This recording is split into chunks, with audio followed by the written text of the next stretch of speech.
and then I don't know. I was just used to hearing the other one. I think it was more just being used to it, but it definitely is pretty different. Yes, it's not like an exact recreation, just without Islam-related words or anything. It's a totally different song. Mm-hmm. Yeah, that was a strange one for me. I only first experienced that when I played the GameCube version. That you got the Nintendo Zelda collection when you pre-ordered. Was that a pre-order for Wind Waker? I think, but yeah. Well, there's the Zelda collection, and then there's also Ocarina of Time and Master Quest on GameCube. Yeah, which are a single disc. I had both of those. One of them was Wind Waker, and then I don't remember what the other one, where you got the other one. I used to have both. For some reason, I don't have the Zelda collection anymore, which disappoints me because it had Zelda 2 on it. I don't have that on the NES. Oh, yeah. That'd be nice. Yeah, there was a brief period of time when the Zelda collection came out that you could play every single Zelda game released, other than the CDI games, on the GameCube, because you could play all the handheld ones through the Game Boy player. And oh yeah. So for the Game Boy player is still king when it comes to playing GameCube games. Oh yeah. Game Boy games on TV. I love it. So we see Dozer here. Dozer's watching the attract mode here. This attract mode has been for the whole freaking game, and like it's showing you the cutscene that we're not going to see until today's goal. I mean, this is 2 months of playing this game later. We're finally getting to the part where we see this cutscene in the attract mode. I think I mentioned that last time. It's so weird that it shows you something so late in the game. It's just very strange. Yeah, I mean, you'd think a normal attract mode would show you like first cutscene, maybe the first boss. Like, if they really wanted to get spunky, but no. Although it still doesn't compare to the instruction manual for Chrysalis showing the final boss in the instruction manual. There's a lot of older games that did that, though, where it just, like, was telling you about all the characters, and it just is like, this is the guy that you're trying to beat. Yeah. It didn't happen that often, but I remember I've seen that before. A lot of classic games, like especially NES era stuff, the manual just spoiled like every item in the game. Like I've been playing Beyond the Beyond on the PlayStation, and like the manual's just like, here's every key item that shows up in the game until the end of the game. It's like, okay, just spoil everything. Maurice has a lot of hearts. Yeah, Maurice has been doing... gotten nearly every heart piece in the game. I was able to remember all but 3 where they were specifically. So, I mean, I think that just blind having found this many heart pieces is pretty impressive. Well, let's see. So Maurice has got... So you got 3. You get 6 from the first 3 dungeons. You get 5 more from the adult dungeons. So that puts you up to 11. So you've got 9 pieces of heart. So it's 36 pieces of heart in the game. And Maurice is missing at least 3. So Maurice has 36 minus 9 is 27. So Maurice has found found almost 27 out of 36 pieces of heart. That's a pretty big chunk. Yeah. Now that we're into it, there's a couple just like in Hyrule Field, like you got a bomb in the outside of Lake Hylia, and a couple other weird things. So I think that they won't find those. And then there's a grave that you have to play the Sun Song in after you kill a Re-Dead, and I wouldn't have thought to check that, so I don't think they're gonna find that one either. But one of our players, there are a few more on the way. One of our players did actually manage to find that one. It was they killed everything in the room, and they're like, "This is a really suspicious spot where there must be a treasure box," and so they opened it. Oh, really? Yeah. So they played the song, and they're like, "Oh, well, that made the thing appear." Why did Puffer go to the forest? Probably gonna get some fairies. It's true, there aren't fairies in these last couple dungeons as easy as there are in the other ones, in the like first 3 adult temples. Yeah, I feel like it's really inconsistent in the Zelda series. Some of the games are really consistent of throw fairy in a pot like right before the end. I feel like Minish Cap maybe started doing that. But it's oh no, Maurice is out of beans. That could have been a heart piece. Yep, that was probably a heart piece.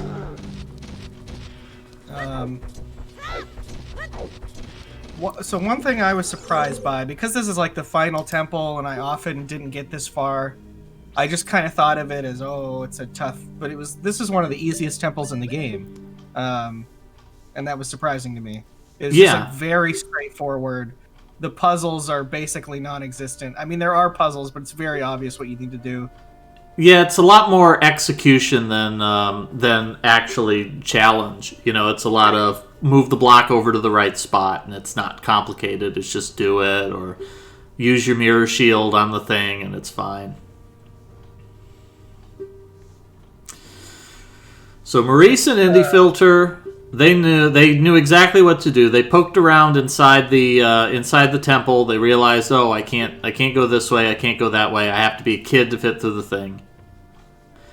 Snow Dozer doesn't have that information. Snow Dozer in the previous race ran all the way across the desert, went inside of the temple, said, "Oh crap, this is the temple. I don't want to do the temple yet." Walked outside and got the cutscene. So I think that he's probably going to go all the way over to the temple, and then he's going to discover, oh, I gotta be a kid. Got to go back to my childhood. Well, one thing that's interesting is that Sheik literally tells you, as soon as he teaches you the song, that you need to go back as a kid. It says, like, oh, you... Like, I was surprised to me how explicit it was. It's like, sometimes you need to go back in time to do what you need to do. Like, it's very clear.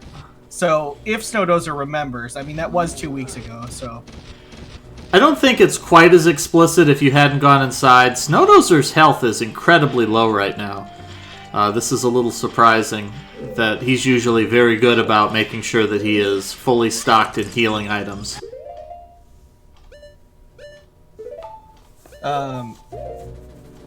You can fight those little, I forget what they're called, the little desert guys that come up out of the ground. Levers. You fight enough of them, you get a big purple one that gives you a bunch of rupees. Yeah, that's true for a couple of enemies. The levers will do that.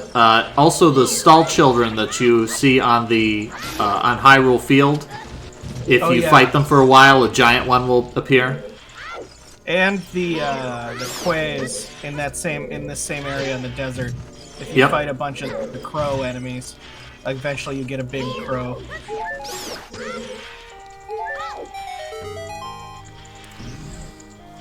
I was just trying to get some health for this boss, and I ended up accidentally finding the big lever. Yeah, and here Snow Dozer is reading the tablets. There's 2 tablets here.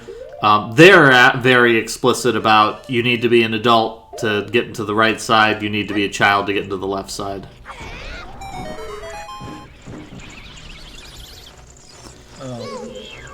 Maurice, unfortunately, has gone the wrong way in this circle.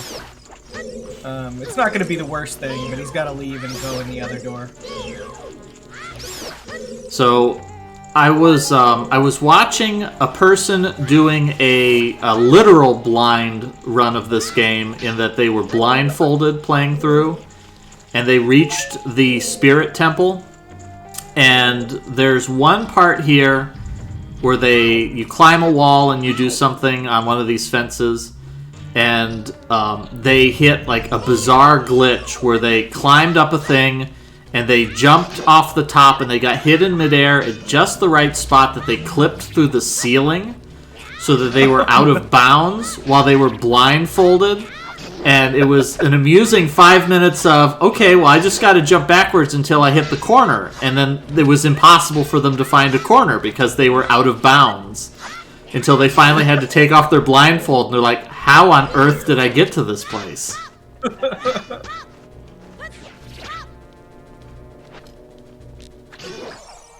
One thing that I am going to be curious to see is once they get to Ganon's tower, I used fire arrows for a few things, and I don't really know how I would do it without using the fire arrows.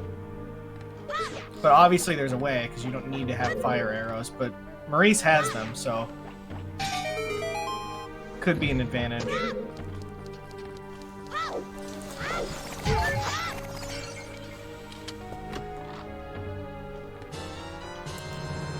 So here Maurice finding one of these chests. There's a couple of these dynamic chests in the game that if you open them, they'll either have a shield, or if you already have a shield, they'll have some rupees. Oh. So Maurice at some point had lost his Deku shield and he got a spare one.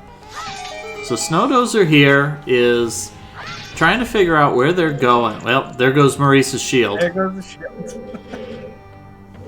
I had totally forgotten about these guys. I don't know if they have a name. These mummy guys? Yeah. Yeah, they got a name. You just gotta Z-target them and ask Navi for some help, but she ain't gonna tell you.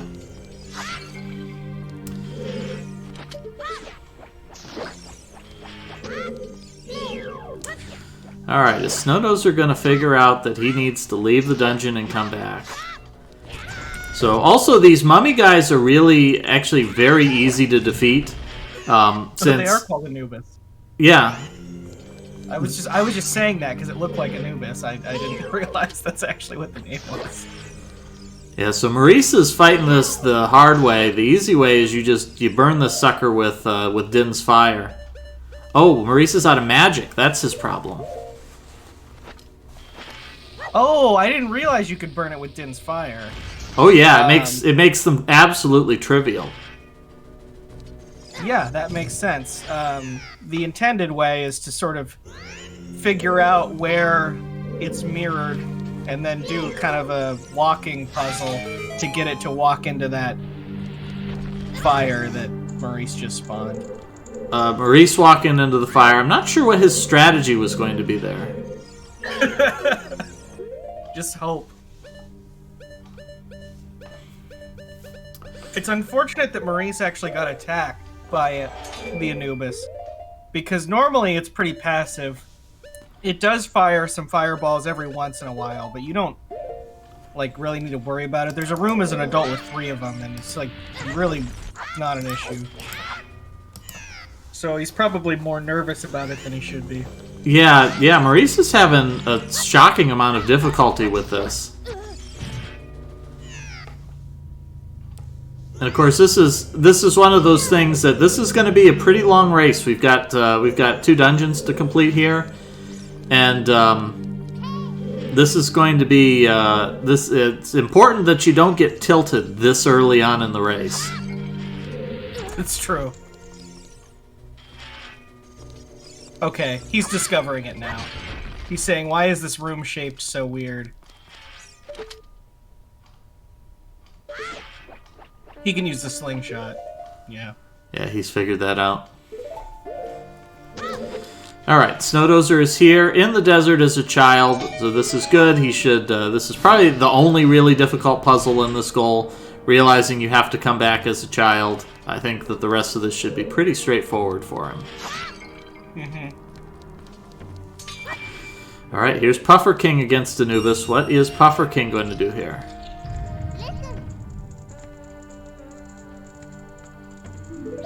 The floor masters are pretty annoying. Oh, okay, nice. I almost got caught there.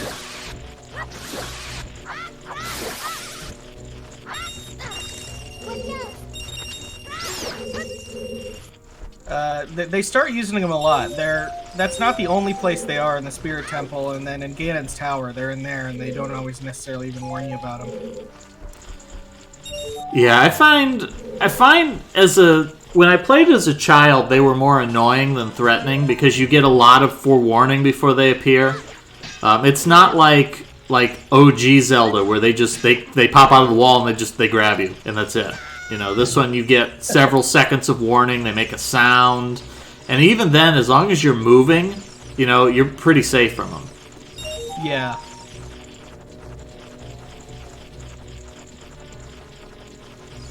In most temples, it's not a big deal if you go back to the beginning. I ended up losing like 3 times to Bongo Bongo, and it's very annoying to get all the way back in the Shadow Temple. Indie Filter's trying to bomb this this skull. I mean, they don't even need to fight this thing. Oh, here we go. Getting out the Deku nuts. We're going for the hard stuff now.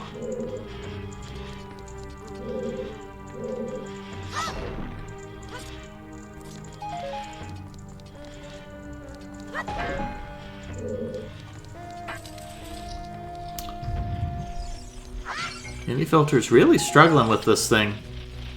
Maybe he's not even thinking about having a slingshot. Well, smart Maurice thought to check even higher for a second Skulltula. Smart, because you'll just get knocked off. This thing is way too thin to get past it.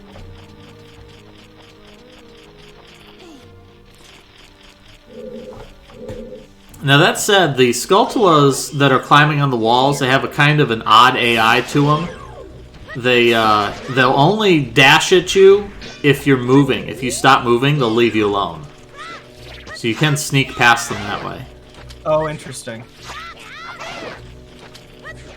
Oh, here we go. Indie Filter managed to blow up the skull, and nothing happened. I think Indie Filter was assuming that that was what triggered it. Not even thinking about the boomerang. Interesting.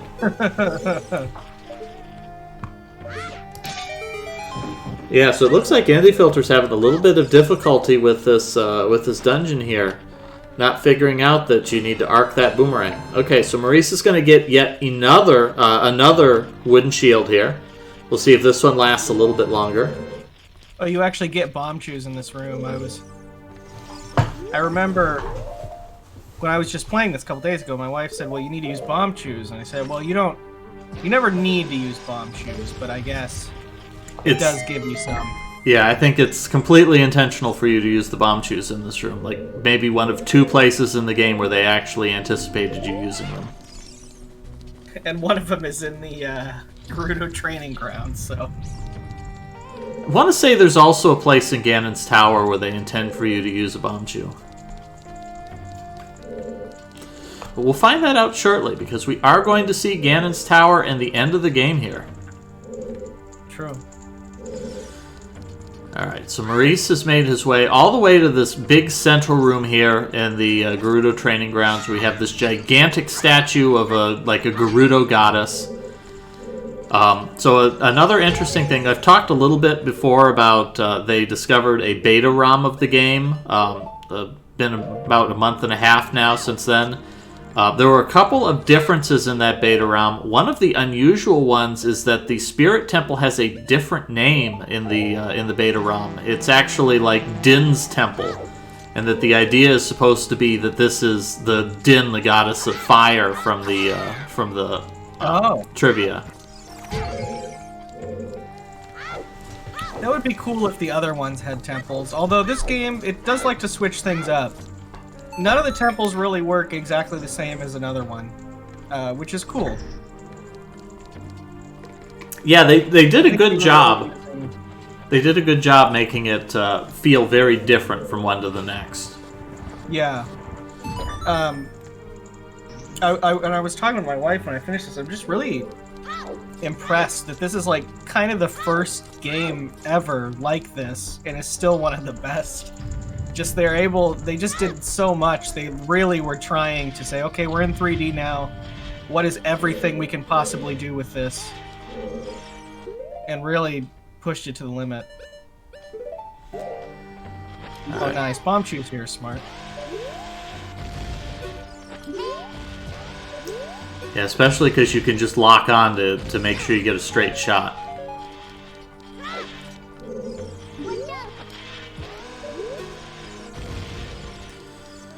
Alright, so I was able to get the 1,500 points in the archery training, and that probably is the hardest thing in the game. Yeah, it is a very challenging, very challenging. I think that, like, you can do multiple loops on the course, so you can sort of take it easy and make it work a little bit easier on you. Oh. Because I don't think there's a time limit on it. It's just a matter of making sure that every arrow is a bullseye. I thought it ended when it got one loop around, but if you go, the pots are 100 points, so if we see anyone try it, the only person who I think actually would is Maurice, but... Yeah, I think Maurice is sort of stuck on, he's done all these mini games, and he's realizing that this has added up a little bit of time onto his timer, that he wants to beat Puffer King.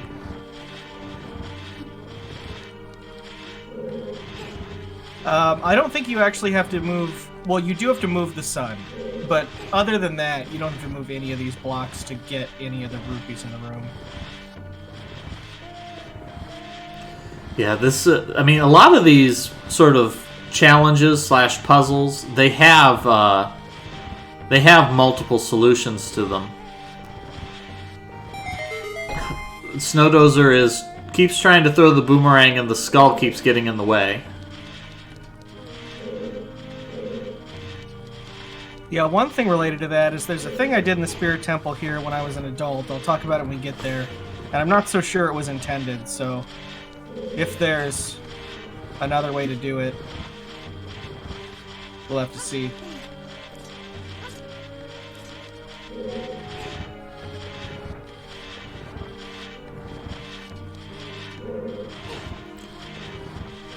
Alright, so it looks like Indie Filter has gotten past the skull room. We see Snow Dozer trying to get past it as well. If Snow Dozer would just kill the skull, it would stop harassing him. But yeah, I remember when they first went into the ice cavern and you were saying how the game really just started to get real happy with these silver rupees. You really weren't kidding. Yeah. They're everywhere. They're in every dungeon multiple times by that point. I don't know why they went so crazy with them.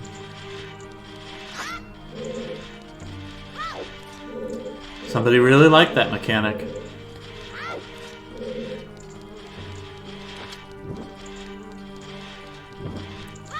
Or he's trying Maurice to... only has 20 Deku sticks, didn't get the upgrade. Really gonna hurt him. Yeah, the Deku stick upgrades are kind of tricky to find. They're not obvious.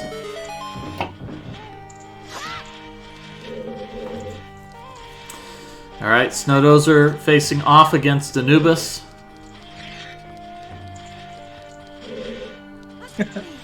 Snow Dozer hates Ganondorf. Don't we all? Yeah.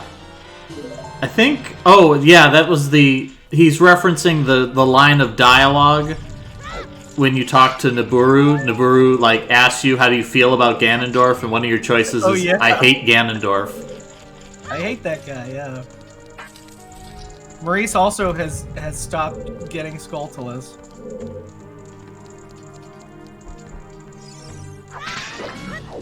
Yeah, I mean, there's no good upgrades left. Let's see, There's a heart piece at 50, but there's really no point to get more than that.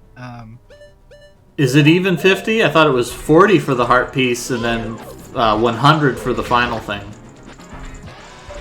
It is 50 for the heart piece. Okay. And then 100 for infinite money, which just is, at that point, completely useless. So Maurice going for unorthodox bomb chew strats here against the Iron Knuckle. It's kind of cool. He has all these bomb chews. You're not going to use them for anything. It's not a bad idea. probably does more damage than the Kokiri sword. Although it does kind of upset me a little bit that these pillars are filled with hearts. Like, was like Ganon putting the corpses of his foes inside of these pillars? Why?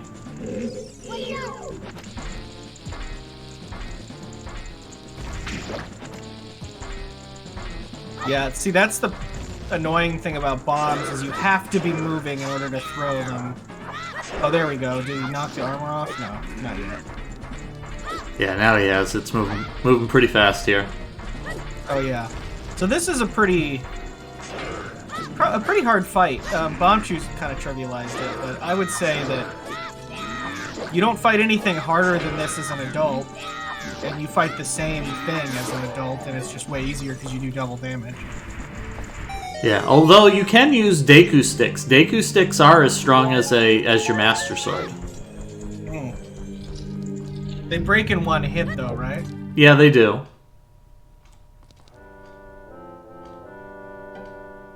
Maybe not if you do the crouch stab. That's like speedrunning strats, so I don't think they would figure that out. Yeah, for whatever reason, the crouch stab doesn't have a damage value assigned to it, so it just does whatever damage your last attack did.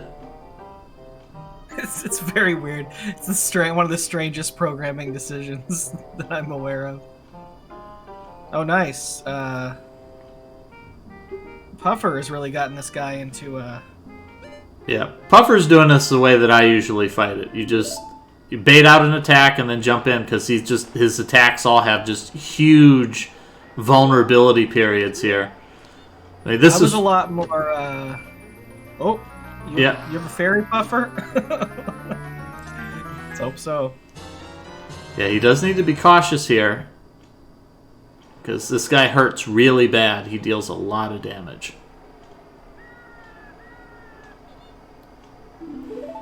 Now, regarding the gauntlets, I'm very curious if when they get the golden gauntlets, anyone is going to take the time to get the ultimate upgrade.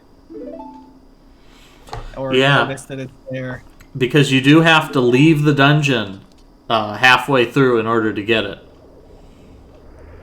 They would have to think to look there first. It is pretty obvious because the rock you have to move has a very distinctive look to it. And you have to move one in the dungeon that looks exactly the same, so... Got a lot of support for Indie Filter in the chat. That's good. We always love that, an opportunity for people to show off for their fan bases. We get a couple of people who join these who are kind of regular streamers who join us. We get folks like Brosentia popping in.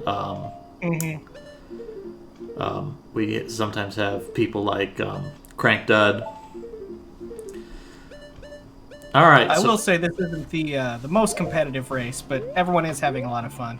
I don't know. This is doing pretty good here. We see Puffer King is opening up the Gauntlets chest not very long after Maurice did. Maurice lost a lot of time in that first Anubis. Yeah. How close are their cumulative times? Puffer King is a little bit behind Maurice. Not that close. Especially, we did the bonus race last week, and Puffer King took an additional half an hour. But the times are pretty close. If Maurice gets really trolled on something, he could fall behind. Maurice is a very strong player, but he has some Achilles heels. That there are certain things that really just throw him off. For example, if they complete this dungeon and they don't pick up on the fact that you're supposed to go back to the Temple of Time, they could lose some time.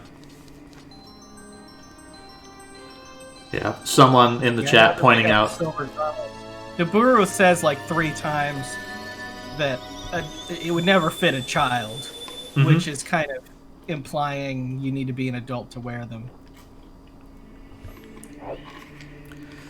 Alright, so Maurice figured out that he is playing Ocarina of Time, not Majora's Mask, so he doesn't play the Song of Time whenever he wants to reset everything. Yeah, Maurice's inventory here is pretty darn full. He's got his Stone of Agony. He's got his pass. Really, the only things he's missing, he doesn't have the upgraded sword. He doesn't have or did he not save after getting the? No, he has it. I'm sorry. The last one is for the light arrows. Yeah, and I don't know if anyone will find Nairu's Love. I've never known anyone to actually use it, regardless. But it's in the desert area, but it's a little bit out of the way. Now I don't know why Maurice is here specifically. Oh, he probably thought there were fairies in the fairy fountain. Oh, maybe he's going for a magic refill. Ah, smart. Because he did run into a situation where he ran out of magic, and that made that Anubis very annoying to fight. So he may be wisely realizing that he needs to juice up that magic, so he's ready to nuke some more Anubisi. Fire Temple Warp, Bolero of Fire, is definitely my favorite warp song in the game because it gets you to the Lost Woods pretty fast for a big Goron sword quest. There's a lot of useful stuff there. I just feel like it's a good central place to teleport. I don't think we'll see anyone do big Goron sword. We wouldn't expect it. No, that's really obscure even. That's really obscure in normal play, let alone you're in a rush to do it. The players probably aren't even aware of it. I think Maurice might not even have the first item in the trade sequence. No, I don't think you would think to... You started by talking to the cuckoo lady, but Yep. I don't think you would think about talking to her as an adult since you already got something from her.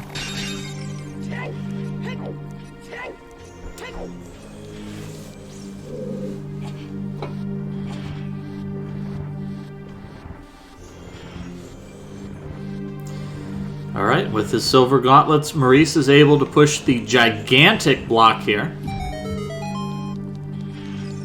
Kind of a boring late game upgrade when you think about it, because it's really just one of those lock and key type of upgrades where you have it and it lets you just interact with the thing. It's true. I would say that the actual dungeon item here is also kind of boring. If it weren't for the fact that it's cool. Like, it's pretty cool what you do with it, but it's pretty situational. Yeah, well, it does also have the advantage that you can't lose it. It's the only shield that can't be eaten by a like.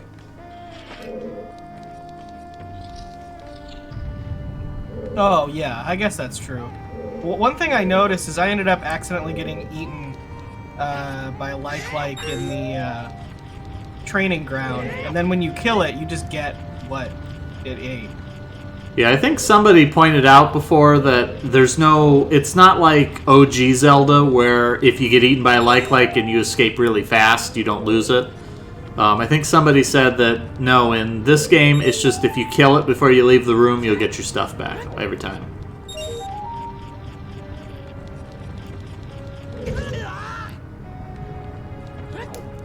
Yeah, I missed the Gerudo training ground side race, but I think I have a feeling figuring out the Song of Time in that one room tripped some people up. There's nothing really indicating it.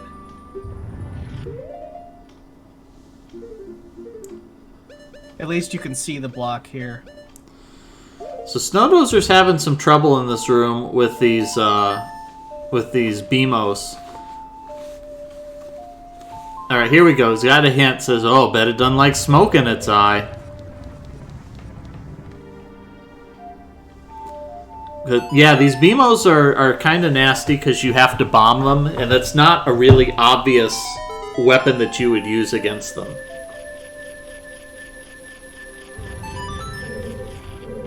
I guess the hint is that when you first see BMOs is when you unlock the bombs. A lot of times the enemies are paired up with the best thing to fight them with. I mean, the biggest hint would have been if they put you in a room and it's like, all right, you have to kill a Beamos. Then maybe you'd figure it out. Nice, Maurice, using the jump slash in the air. Speedrun strats. Could have just put the hover boots on, but who needs it?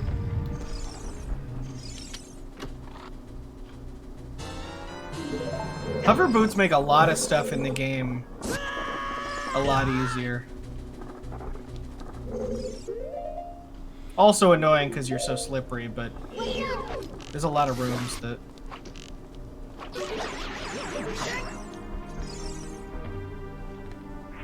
Nice, yep, and Maurice gets the shield back. Puffer King also gets eaten by a like loses his shield.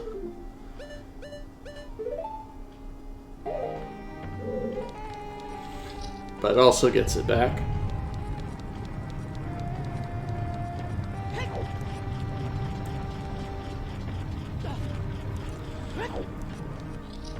So I think here Dozer is thinking he needs to use these blocks to get up into these ledges. What he really just needs to do is blow up one of these Beamos and he should be good. Although I like this here, he's carefully positioning himself so that the Beamos is trying to shoot through the block where it can't do anything. Hmm.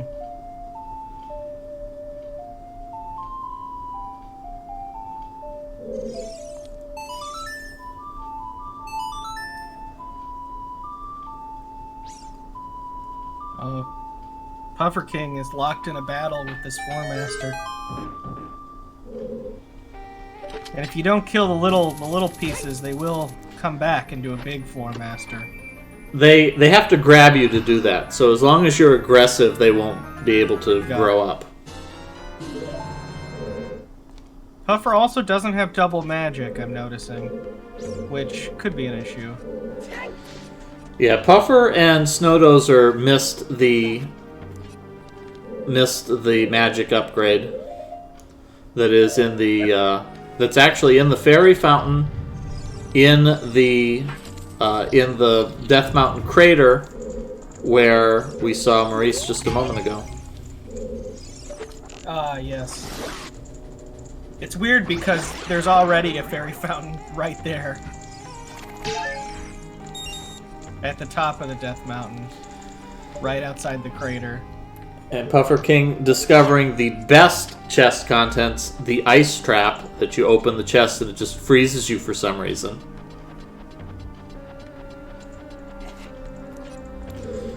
Ice traps, of course, being one of the more fun parts of the Ocarina of Time randomizer.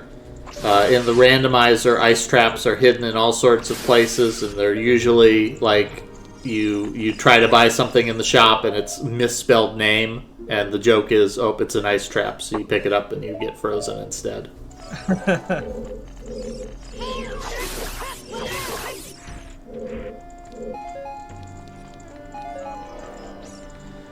Alright, it was the long way around, but Dozer manages to grab all the rupees. That lights the torch on fire. Now you gotta light all the torches. Getting the grab prompt to come up on the snake statue is really finicky. Yeah, it is a little bit annoying. Puffer King is here in the central room, jumps on top of one of the palms of the statue, and that causes the chest to appear. Also, for whatever reason, apparently somebody, some intern at Nintendo of America decided it would be really funny that they made the nipples of the statue grapple points for some reason.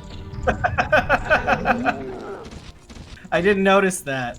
You don't notice it. There's no way to know unless you do it or you look at the map data, because there's no reason why you would ever think otherwise, because there's no... So one thing that I did here is what I don't know is intended is I got there with the hover boots. Yep. That from this corner. Is that what you're meant to do? That seems like a reasonable way to me. Yeah. I don't know how else to get to the hand, but you do need to get on top of that hand at some point. You might be able to grapple to it from the ground.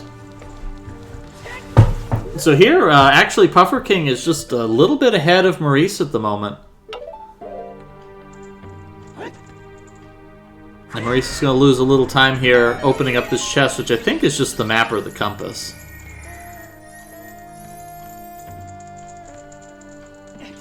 I don't remember. I know...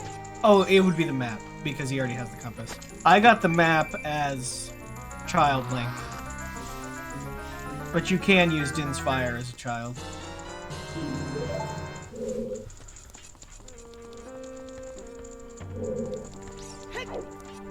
I don't know if it's too early to talk about clutching it right now. There's a lot left.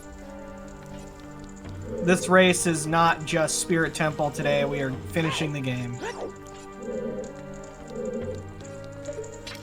Oh, there we go. Maurice was there.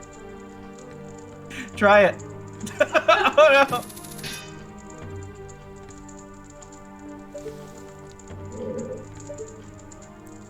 Because that could maybe get you to the hand. Yeah, of course. It looks like it's a little bit past it. Of course, Puffer is a little bit notorious in these races. He's really struggled a lot with combat. He looks like he's in good shape right now, that he's got plenty of fairies. But if there's anything that's going to decide this race, it could be Puffer King having a lot of trouble with a boss fight. So there's plenty of time there for... You can just make that jump. I thought you had to use the hover boots.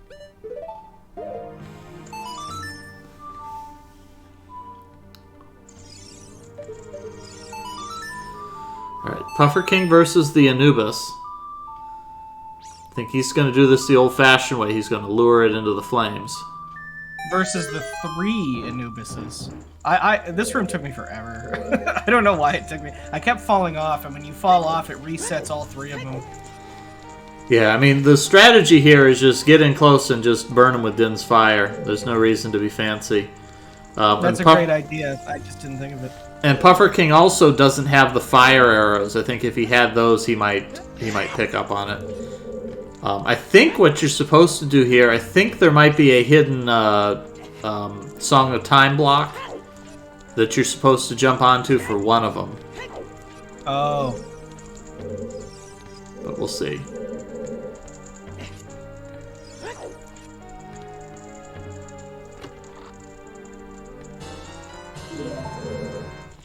Interesting.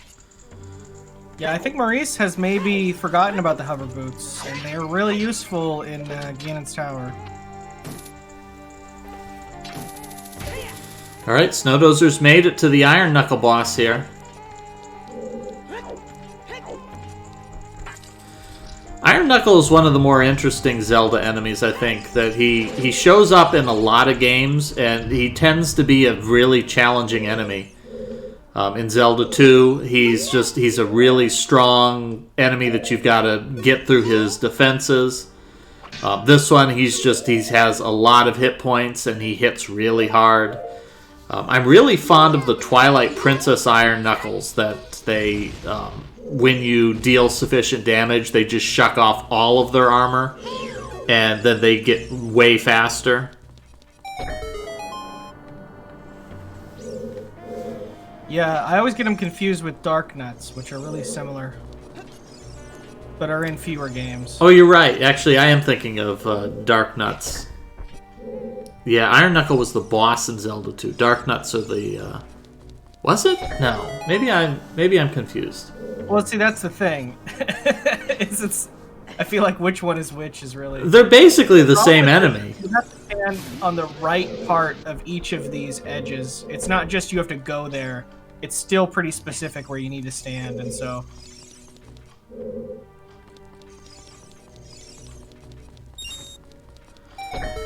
Alright, Maurice is down to just one more of these guys. Or no, 2 more to go. Yeah, and I'm a little disappointed that Maurice didn't figure out, I'll just set fire to everything with my Din's Fire. It's this third one that I struggled with the most. Yeah, because you're supposed to play the Song of Time to make the block appear. Oh, I used the hover boots, just kind of walked out and came back. Yeah, I'm sure that as a kid, that's what I did a lot. But yeah, you just play the Is that gonna reset, or because he killed all 3 of them? Oh, it's gonna be okay. Oh man. Is the door open? Yeah. Okay. There's another door that needs a key, but he comes back through there. Well, that's one way to do it. All right, Puffer King figures out the lure the enemy onto the switch puzzle. Snow Dozer's picked up the silver gauntlets, and Indie Filter here just is one iron knuckle away from picking up their own. Although that hurts bad. One hit, 3 hearts of damage. It's a colossal hit. Don't kill it, Maurice.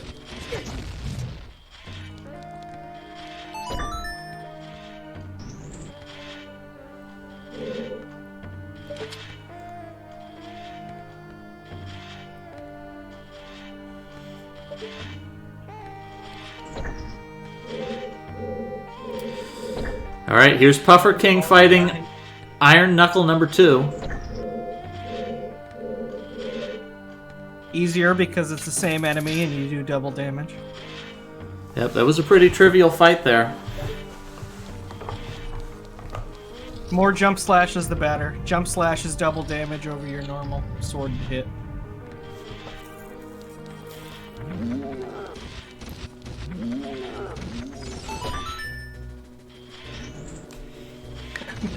Get to the door fast. Oh no. Alright, and Puffer King picks up. Hoped on this room. Yeah, the speedrun has a neat strat where like they walk into the room, they throw a bomb at one of the statues. Alright, here I think Maurice has got it. If you just run straight to the door, he can get it. Yeah. I guess you could freeze it with your hook shot. Yeah, that's the way that Puffer did it. The trick, I think, is you... There we go. Oh, there we go. Just hit it, hit it, hit it, hit it! Oh! Yeah, you just need to... You just need to hit this furthest statue. And then... go in the door, hit the button, there! Yeah, door boss, seriously. Harder than anything else in the temple, probably. I guess the boss is not trivial, especially if you don't know how to beat it. Yeah, the boss is a little bit tricky if you're not sure, if you don't know the strategy. But it's probably my favorite. The track mode doesn't quite reveal that part of it, so... This is what I did. Except that move can knock you out of that. But I just went around behind the Iron Knuckle, did Dark Souls style fight. Been playing too much games like that lately. Maurice takes an axe to the face.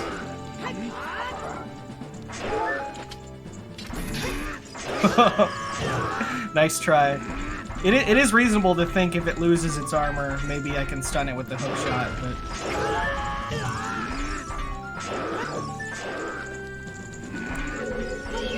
Alright, here's Indie Filter on attempt number 2 for the Dark Knuckle fight, or Iron Knuckle fight. We'll just combine every boss in the game. Yeah.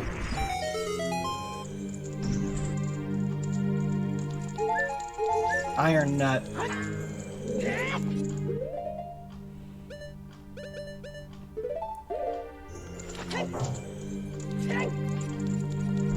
It's a good idea. You get the pillars out, but I don't think there's any other way to destroy them other than using... Yeah, I think only the Iron Knuckle can break them.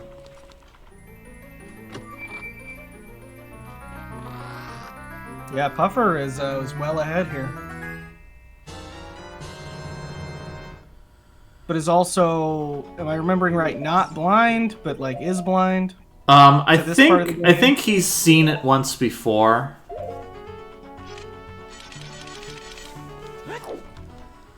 But I think it's been like so long. I mean, he's fallen for so many of these traps that I think that it's pretty blind.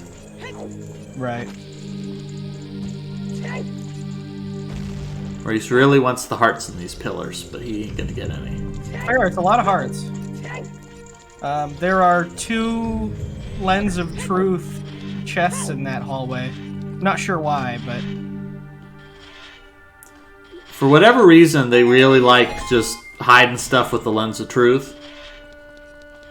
I've been watching... They don't have much opportunity to do it, because you get it so late, so they just do it a lot here and in Ganon's Tower. I've been watching Boney play Majora's Mask, and like the Eye of Truth he has on his inventory constantly throughout the game. I'm like, oh, that must be your favorite item. He's like, no, I hate this item because you have to use it everywhere to make sure you don't miss anything. Majora's Mask is a very different sort of Zelda game in which most of the content in it is side content. Yeah, it also has some really very different bosses. The bosses don't feel like Zelda bosses. Like Zelda bosses are like them, but you just hit them. They're not cycle based at all. It's literally just about doing damage. Yeah, so I mean the bosses can take forever because they don't have obvious patterns to them. What is this? I don't know about this platform. I'm not sure. It's interesting.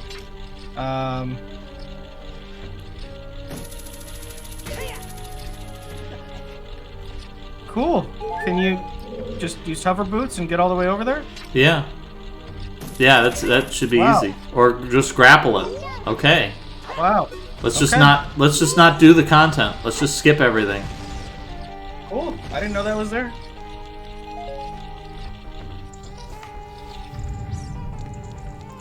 There we go. Indie Filter getting the Iron Knuckle kill here.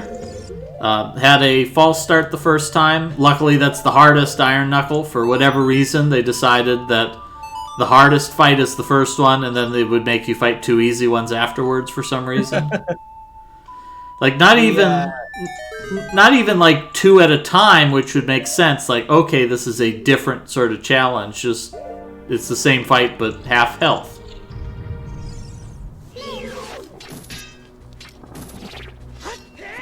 Oh, he has the hammer. It's weird that he has it, but you have the hammer on your inventory, so you might as well use it. Maybe he forgets that you can flip these guys over.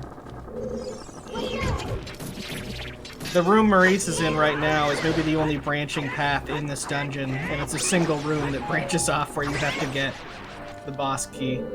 Well, I think he has the hammer just for the doors. Really, there's no reason to even stun the slugs, because if you stab them with your sword, that also puts out the flame. It's true. Alright, what's Maurice going to do? He's got way too many choices here. I forget what the deal is. I think I blew up all the doors. Oh no, there's a hidden switch behind one of the doors. That's right. Alright, well, nice idea.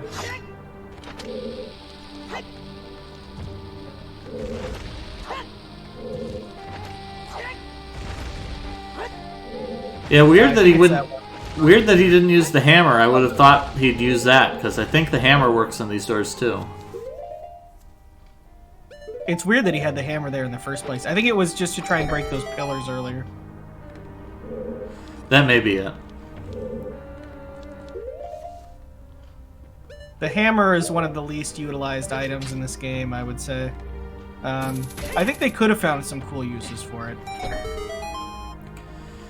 Yeah, it's not like the hammer in A Link to the Past where you use it all over the place for lots of different strategies. It's a good weapon in general too.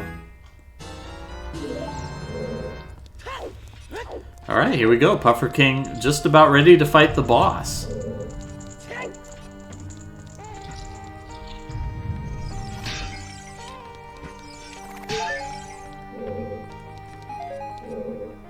So this is maybe, I guess, the biggest puzzle in the dungeon.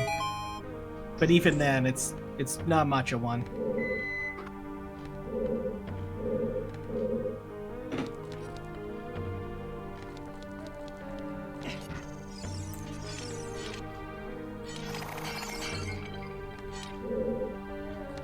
Yeah, those pots always go to wherever they first saw you. So they end up just kind of going off to space if you jump off that ledge. Dozer isn't even going to bother with this like.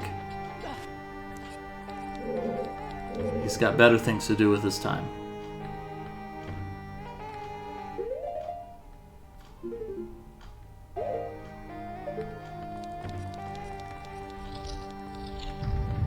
Wow, Puffer already at the boss. Yep, and like I said before, I think this is probably one of my favorite Zelda bosses of all, let alone in this game. That it's the transition from the first phase to the second phase is really fun. And I enjoy the second phase in particular because it's got this feeling of escalating power, that you've got this shield that you're accumulating massive energy in and you're blowing up the enemy.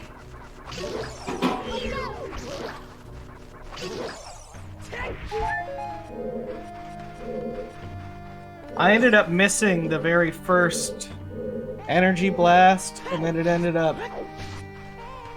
You lose a lot of time, because you have to wait like 4 different blasts to get a third one of the... So as long as you don't miss any, you beat the boss pretty quick. Yep. Alright, we got Puffer King fighting against another Iron Knuckle here. Took a hit, That's right. and that deals a lot of damage. The boss before the boss. Yeah, 3 hearts per hit. Oof. I don't think anything else in the game does that much. Maybe some Bongo Bongo might, and Ganondorf maybe, but... I don't even think they do. There we go. Puffer King just eating that axe. Once again, this is really Puffer King's weak point, is the combat in this game. He's taken a lot of deaths in this game, comparable to the other players. And has a lot fewer hearts than... Oh, what's going on here? Indie Filter left. I'm surprised.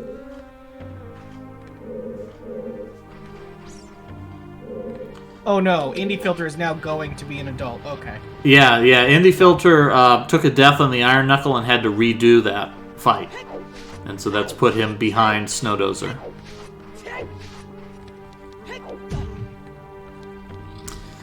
So Puffer King at long last gets to see this cutscene that's been teased in the track mode for ages. Here it is.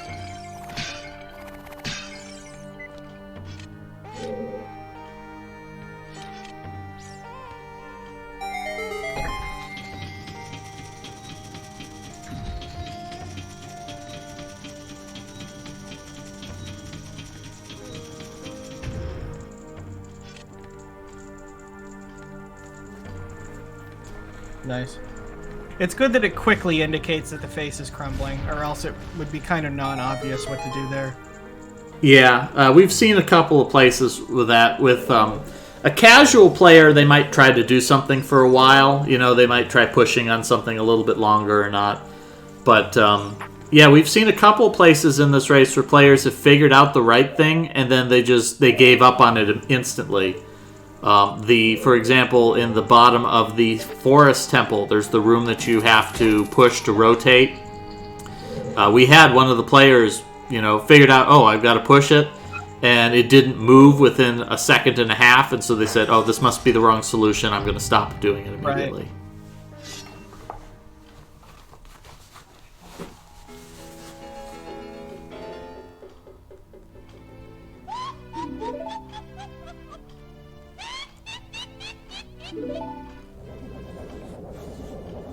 Alright, Puffer starting the real boss. This phase is probably harder than the second phase.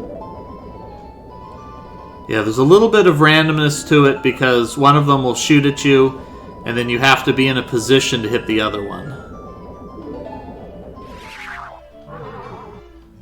Yeah, and if I were Puffer, and also when I did this yesterday, I did not target. Z-targeting seems like a bad idea here. You have a little bit more freedom when you just can fully move around, yeah. Well, not only that, but you have to stop Z-targeting if you want to be able to aim. Well, I think you can maybe Z-target the other one. No, there we go. Puffer just did it. It didn't work, so...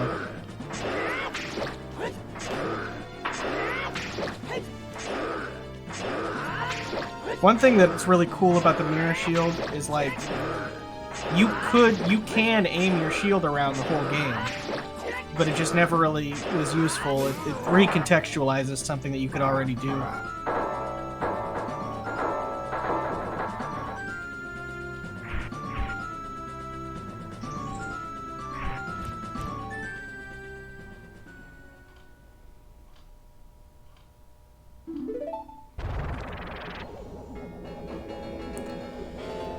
Yeah, this is really unorthodox too, because through so much of the game has been encouraging you Z-target. That makes aiming easy. So I think this is really throwing him off that, no, you don't want to be Z-targeting. That's not going to work. It looks like he might have just picked up on that. Nope. Snowdozer has changed his comment on the bottom to ice goes in chest, fire goes in bottles. So true. There we go. Snowdozer using the hover boots there.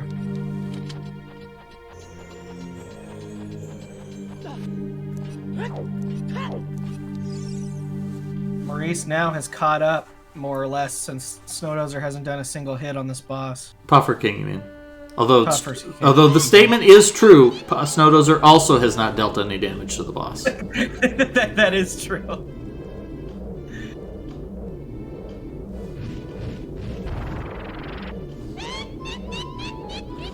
I wonder if Puffer King doesn't realize that you can aim. Well, no, he must, because he's been hitting the light things. Yeah, you have to know that you can sit still and aim.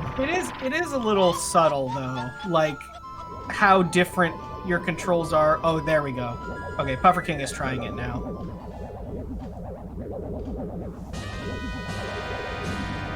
Like it's Z targeting versus not. This is a good first attempt at a targeting system. But there are certainly some weird things with it. Alright, here we go. Puffer King's got the right idea now. He's just got to figure out how the heck he gets both enemies on screen at once. Yeah, I mean, as far as I know, it's just random. It is, yes. Getting bad luck there twice in a row. Alright, so we'll see how Maurice manages to do. Oh, smart move there. Maurice trying to use his ice arrows. There we go, Puffer King with the first hit on the boss. And here we see... You think ice arrows would be useful for something, but no, they're really not.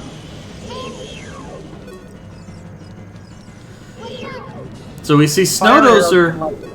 We see Snowdozer here using Din's fire to just burn the Anubises. Easy mode all day, every day.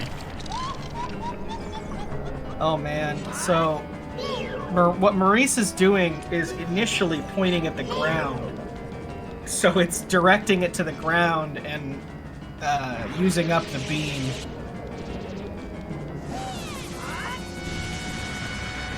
So has not yet managed to land a hit.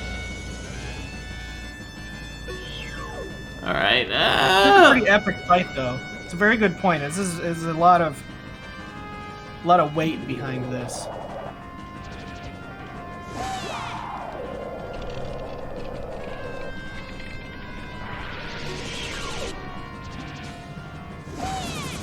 Oh, here we go. There we go. Puffer gets another hit.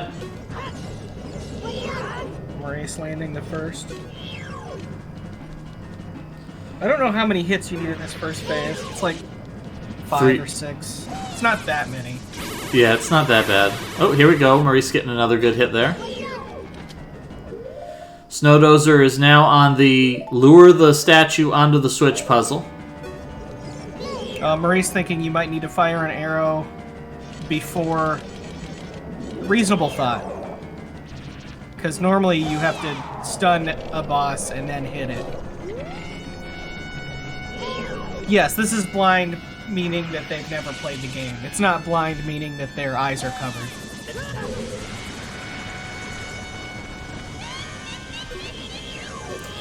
Yeah, if you are new here to the Mystery Funhouse channel, we do exclusively blind race content.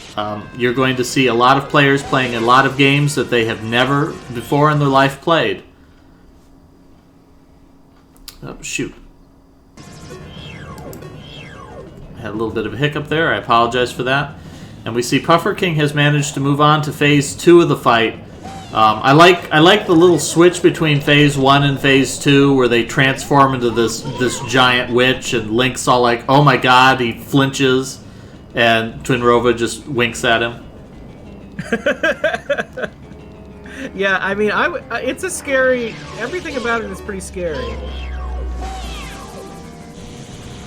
Yeah, I think once these beams hit the ground, you can't reflect him anymore. Oh, there we go. So that time Z-targeting worked. Yeah, Maurice has been doing pretty well with the Z-targeting, actually. That's the second hit I think he's gotten while on Z-targeting. Meanwhile, Puffer, this is the second time that he has knocked Twinrova down. Yeah, I think he's real close to finishing this fight now.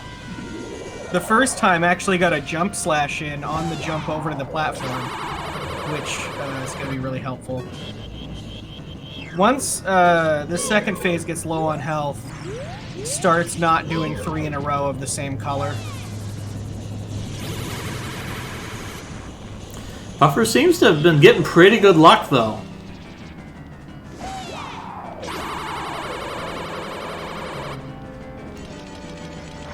Yeah, so I think I was kind of bad with hits. I ended up having to knock her down 4 times, and the last time was only a single hit. With that jump slash, I think this third time could be it.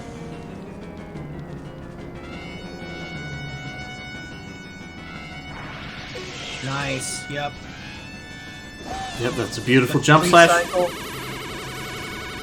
There we go. That's the end of the fight. So Puffer King has defeated the Spirit Temple and is moving on to the final leg of the game. They're going to face off against Ganondorf in his tower. That is some true tangible progress right there. So, since we've got at least one newbie here in the chat, this is the Mystery Funhouse. We exclusively do blind race content here on this channel.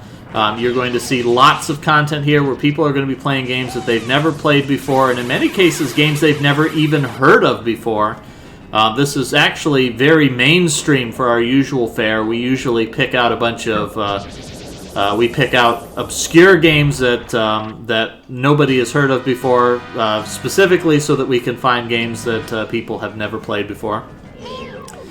And for example, yesterday we had our reject tournament in which people played a bunch of questionable quality games in races to see who could complete them faster. Today we are playing Ocarina of Time. This has been a blind segmented race over the last 2 months. It's been quite a while. Over the last 2 months we've been playing through this game in bits and pieces, mostly doing one dungeon at a time, and our players are almost here at the end of the game. And once we have concluded this, we're going to be moving on and playing some new games. Not next week, but I think the plan is the week after next we're going to start playing through Star Tropics on the NES, and we're going to have a couple of players play through that game in its entirety. Yeah, I might join that one. I'm blinded, well, I'm not blind to it. I mean, I've seen it played at, like, GDQs and stuff, but I've never played it myself. Yeah, it's a very good game, and yeah, if you've seen it played before, there's still a lot of mystery in it.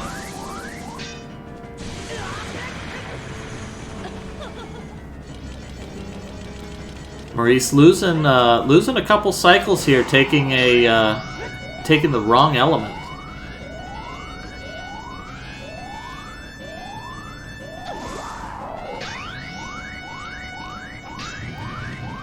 Yeah, this part here when the shield is charging up energy and it's making the sound, it feels really good here.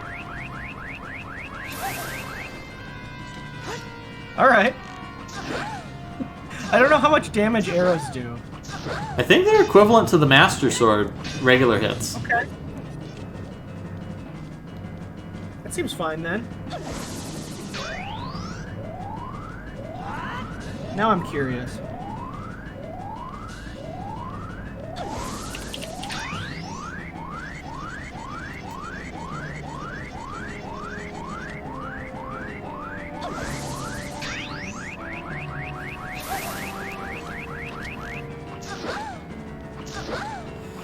Alright, Puffer King going through the cutscene here of the sages.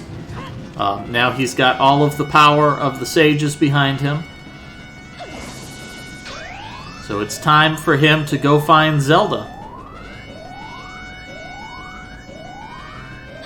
Yes, an arrow does equivalent damage to the Master Sword.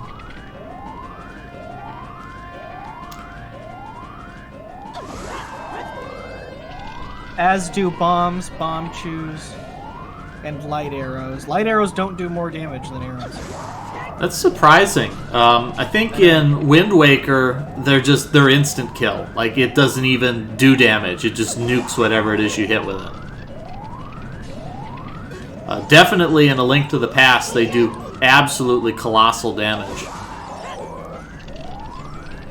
Yeah, the silver arrows in that game. Yeah, so it looks like the only things that do more than the Master Sword are Giant's Knife and Big Goron's Sword, which makes sense. Fire arrows and ice arrows do double Master Sword if it freezes or burns the target. And Din Fire also does 4 damage, which is double the Master Sword. Ooh, Maurice was trying to do some jump slashes there. He was trying to get fancy with it, and he wound up having a really bad cycle there. He only hit the boss with 1 jump slash.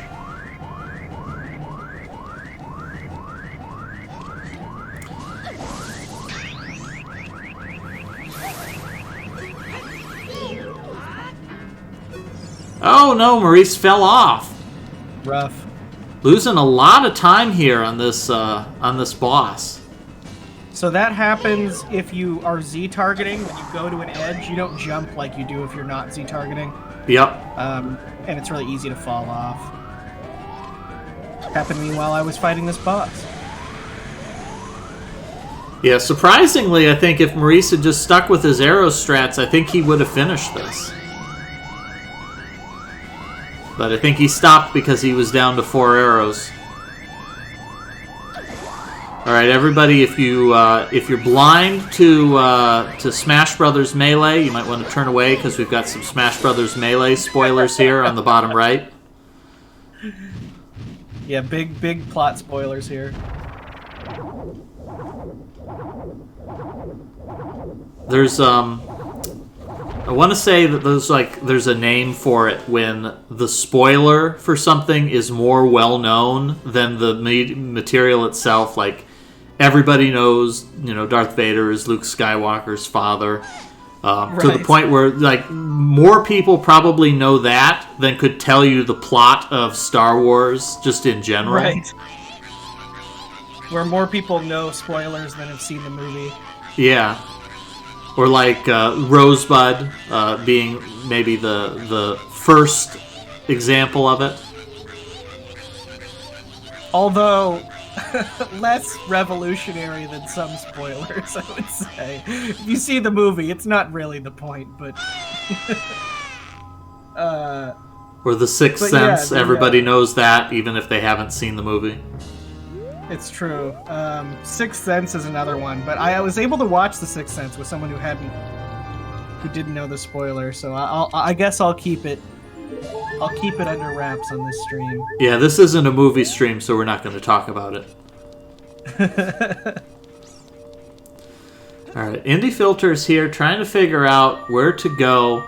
I think that they've got the right idea here. They've got their hover boots on. They just need to get a good running start here, and they can just run right across this. That wasn't enough of a running start there.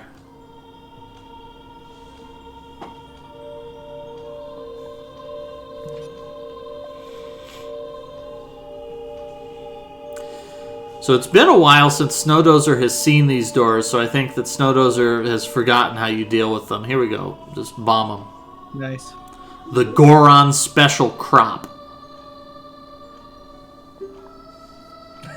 Yes. Which the Gorons in the Fire Temple say so many times, it's almost like... It starts sounding like not a real word anymore. Alright, and then on Puffer King's side, Sheik pushed up and B and transformed.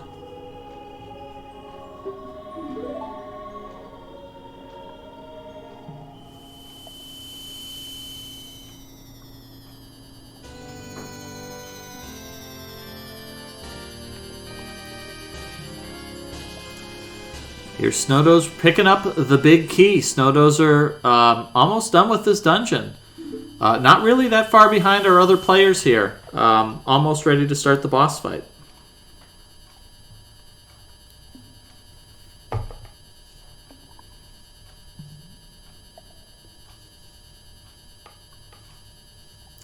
I'm almost starting to feel like the other week we probably could have just done the whole finale with the Spirit Temple as well. We had a little bit of a short race before. Yeah, I mean, they've gotten through the Spirit Temple surprisingly quickly. I mean, not everyone's all the way through yet, but even Indie Filter is not that far away from being through it. It's a pretty short temple, all things considered. Although I think Indie Filter right now is in the wrong part of the temple because this is, I think you're intended to do this room as a child. In fact, I don't think you can do it as an adult. Because you need to use a Deku Stick, and for whatever reason, Adult Link is too proud to actually pull out a Deku Stick, even though he's got like 20 of them in his bag. Makes him feel like he did when he still had a child's wallet. You can use fire arrows, I guess. Yeah, you can. It's still, you got to find a good spot to stand and aim them. Yeah. But I think at this point there's really no point because he's already got the chest, so really lighting them shouldn't do anything. I guess this could get you... Can you use the hover boots to get to the piece of heart from up here? Or even across? Can you go all the way across with the hover boots? I don't believe it's possible.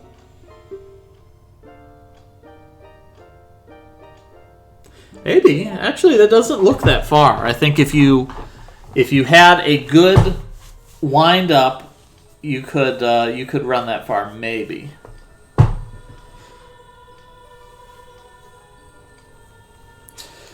Anyway, I'd like to see it. So yeah, Indie Filter here I think is a little bit stuck. They got back to that central room, and what they really need to do is they need to use the hover boots to get onto the hand so that they can get that chest for another key.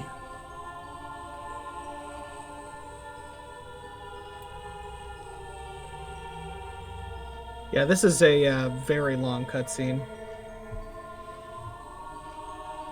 TPC calling it a bathroom break in chat. It's more than that. You can make yourself dinner.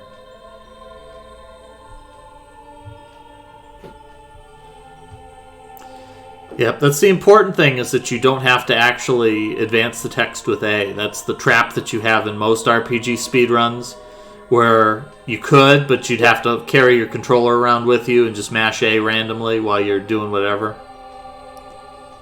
Well, luckily with wireless controllers, that's become easier.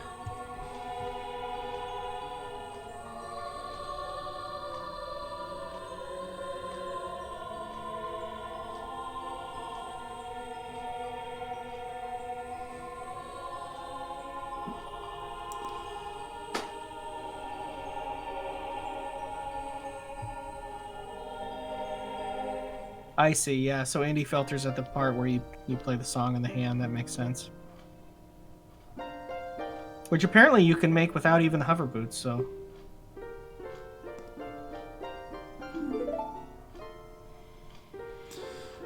I think they know that they need to use hover boots here. They're just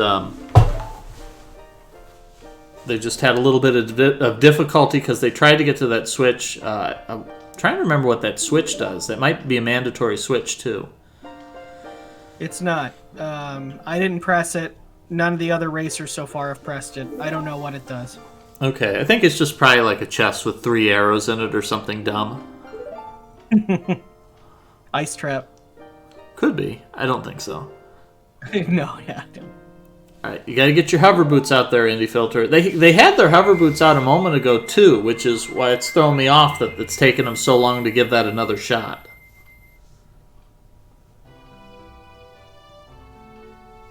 The unedited Triforce does have a very consistent meaning throughout this game.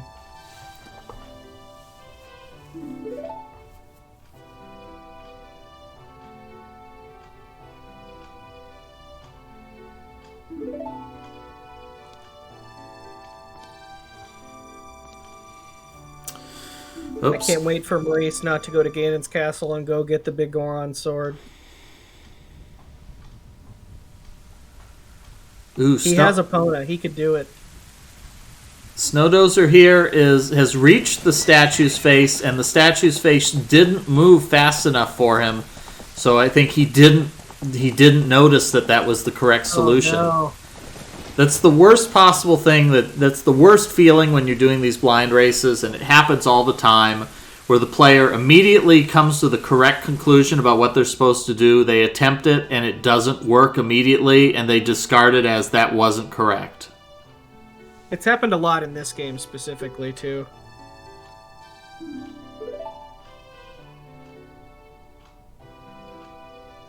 Yeah, the way I solved this room is just ran into the spikes. You can get the rupee. Okay, Snow Dozer making a smart move here. He's using Feor's Wind to set a checkpoint.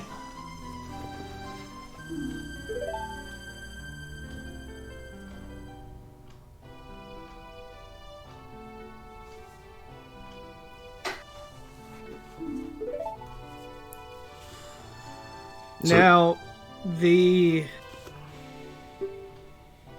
golden gauntlets are required. Yes. But I don't remember if they're required in any of these individual challenges or just to unlock one of them. I think it's just to unlock one of them. You might... Actually, no. I think you use it twice in here. Once to unlock a challenge, and I think in the fire challenge, you use it to create a ledge. I see. So unfortunately, that's where Puffer is now. So hopefully he'll be able to finish this because could be awfully confusing. Now this is the only other place that... Yeah, we talked before. This is the only other place where bomb chews are useful. Because you can use one to make it go through this little slot. I think there are some in that chest. Yeah. Wow, 20. They really don't have much confidence in you.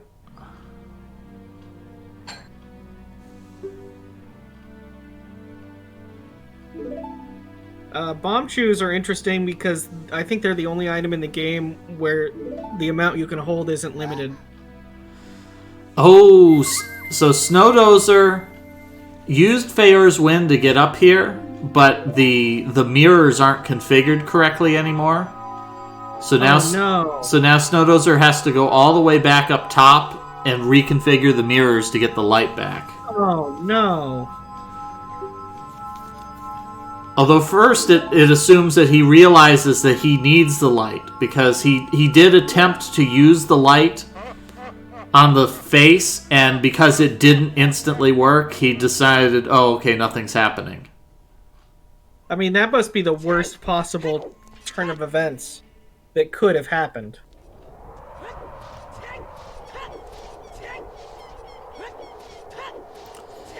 Itbunhop asking, are we beating the game? Yep, that's what the phrase beat the game on this restream means. We are going to finish up the last 2 dungeons, and we are going to finish it.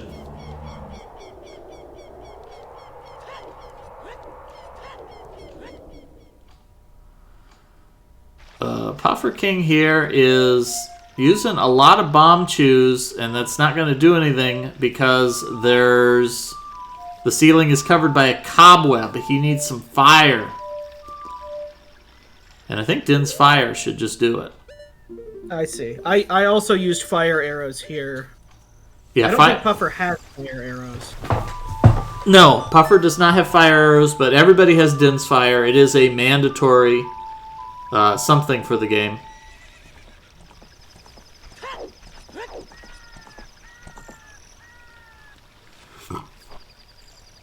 Alright, it's going to try a regular arrow. Okay, Maurice is going away from the castle. Where? Here it is. Here's the big Oron sword quest. He may be going to do the archery. He's probably going to do the archery. I realized when I was doing my heart piece cleanup in my playthrough that Gerudo Valley is kind of a pain to get to. You can't really warp anywhere that's close. If you warp to the desert, you have to walk back through the desert. It's really not practical.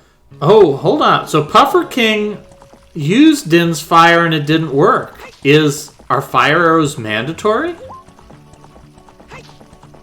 Well, and there's a section in the Shadow trial where you have to light torches that are across the room, and the only way I knew how to do it was using fire arrows. Yeah, so we may be discovering that that fire arrows are mandatory. Anisep says you can shoot an arrow through the torch, but it is tricky. Yeah, Which torch? That torch? I mean, that's the only torch I see. I mean, arrows can go pretty far. I just mean the angle. I think he needs to get over to this one, yeah. Oh. Wow. There you go. Alright, so he did it. Yeah. That's some god mode right there. That's ingenious. I wouldn't have been able to figure that. Puffer King says, I was about to be triggered.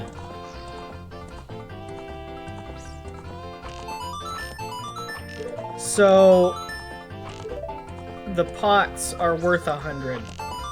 You really want your first thing through to be to get the pots, and not to hit the targets.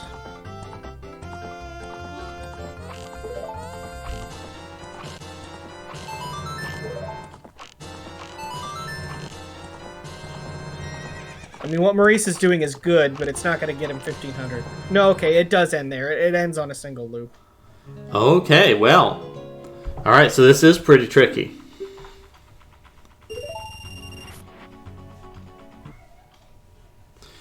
Yeah, not knowing about the pots is going to be pretty tough, because the pots are pretty easy targets. They're low, they're easy to reach. There we go. Well, it didn't take him long to figure it out. And he got all the pots. I couldn't get all the pots a single time. Maurice did it on his first try. Oh man, the execution. So let's see. So you get 6 pots, that's 600. So you only need to... 7 pots, so that's 700 points. That's quite a few. So that leaves you with 13 arrows to get 1,500 points. Yeah, so the... Okay, yeah, so this was something that, even though I was given the light arrows, it also, I had forgotten that you had to shoot these. It took a while to figure out. Yep. Puffer figured it out. Yeah, it's not that tricky to... I mean, you just got this thing. Wow. But first he's gonna... Din's fire. Oh, I thought Puffer figured it out. I was... Looked away for a second, I was wrong. Well, no, he figured it out. He wasted his magic on a Din's fire that he didn't mean to do. And now he has no magic. There we go. Nice, Maurice got it on like the 3rd try. It's incredible.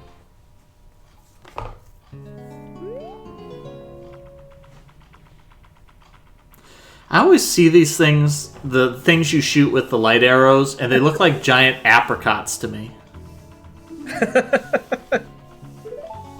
Yeah, the kind of inner core that gets big, it does look like a giant apricot. All right, so Maurice completed his mini-game quest here. I mean, unless we count... I've ever seen an apricot that's not dried. I've eaten fresh apricot. They're delicious. Put that on my bucket list. All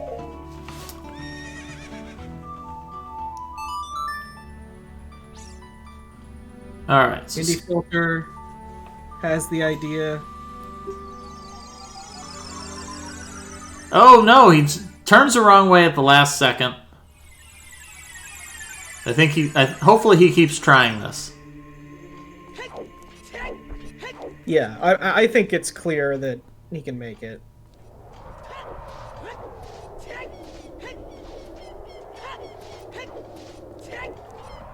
The nice thing about getting that arrow upgrade for Maurice is that it does give you max arrows with the upgrade. And 50 is enough to carry him through the rest of the game.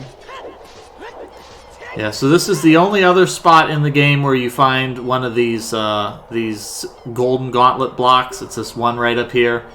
You throw it and it makes it easy for you to get one of the rupees across the room.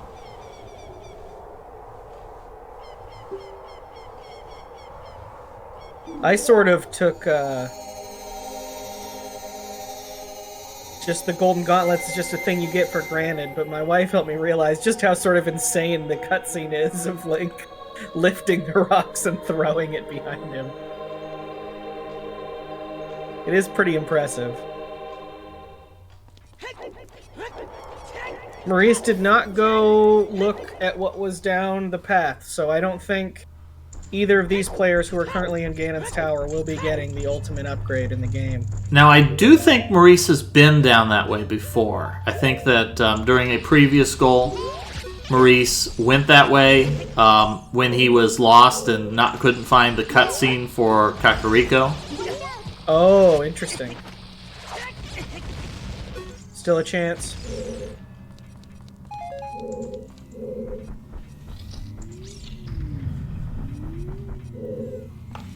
It's kind of weird how the shadow where the upgrade is not really very close to the entrance.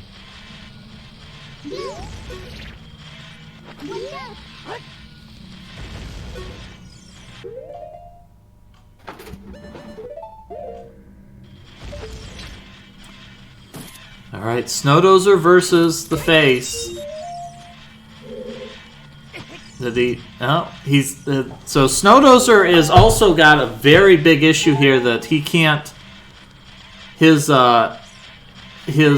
playing on keyboard. He can't aim very well. It's all or nothing with Snow Dozer. Oh, there we go.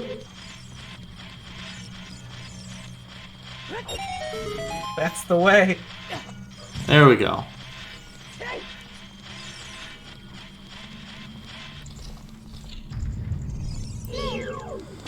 Alright, so it looks like Puffer King has wisely given up on the fire trial for the moment.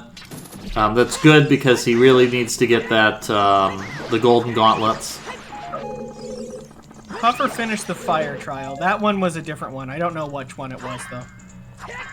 Puffer finished That's the one Maurice is in now. No, Puffer finished the spirit trial. It's the spirit trial. Yeah. Oh, okay. The colors are so similar. Puffer giving up on the shadow trial for now. There's also a little bit of a secret here. I don't know if you found it when you were playing. There's a fairy fountain in the middle of Ganon's Tower.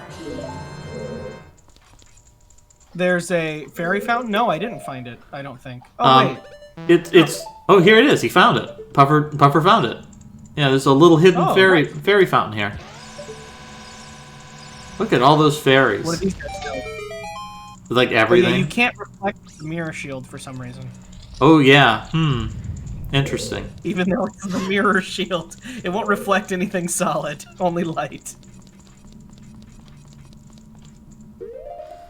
Although if Puffer just gets out his bow and arrow, he can do it that way. Oh, yeah, I didn't realize that. Hook shot, not sure. And Lost for Words just now finishing with a time of 1 hour, 30 minutes, 47 seconds. Surprisingly long time to get to this, to finish this segment. Puffer's gonna use up a fairy in order to have a green potion. Maybe not a bad idea. That is a trade that I would not have expected. Yeah, Puffer also is a little bit... So, I've mentioned a couple times before, Puffer's weakness has been combat here. That he's been perpetually low on health, has had a lot of difficulty fighting bosses. And in one of the previous goals, we did spoil for the players the locations of all of the bottles. Or, well, the easy bottles, the reasonable bottles. Right. And surprisingly, Puffer did not use that as an opportunity to pick up an extra bottle. He powered on through the game without it.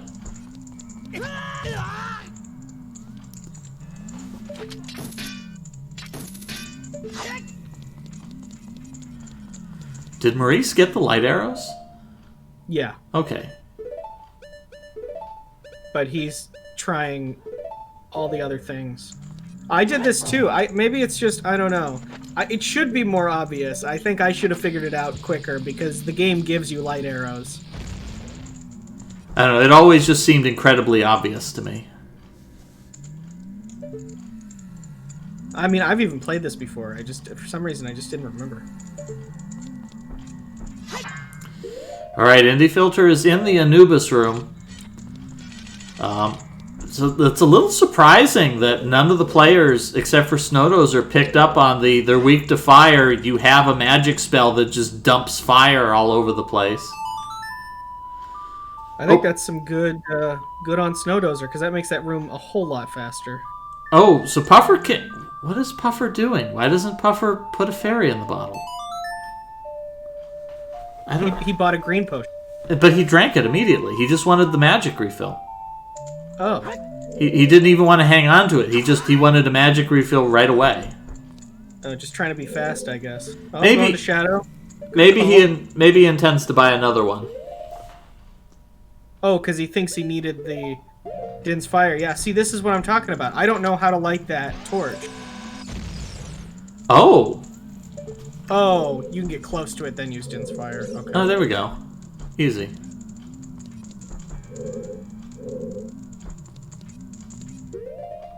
Still, fire arrows certainly a little easier. Now he just needs to get back. Oh, there we go. Puffer might be playing on keyboard too.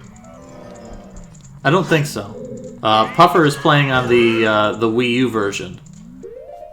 Oh yeah, that's right. That's why it's so dim. Although this will be really hard.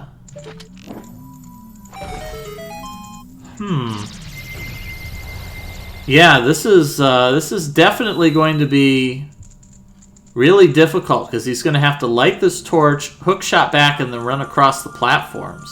I think he can get there with hover boots without having to hook shot back. Yeah, that seems like a likely solution. He'll just have to remember to roll to move fast.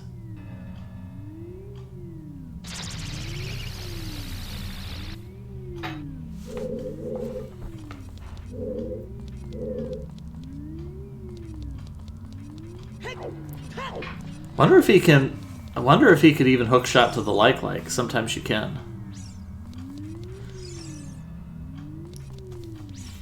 Yeah, without the fire arrows, this is really tough. I didn't even think about this. Marie's saying, how do I get rid of this big block?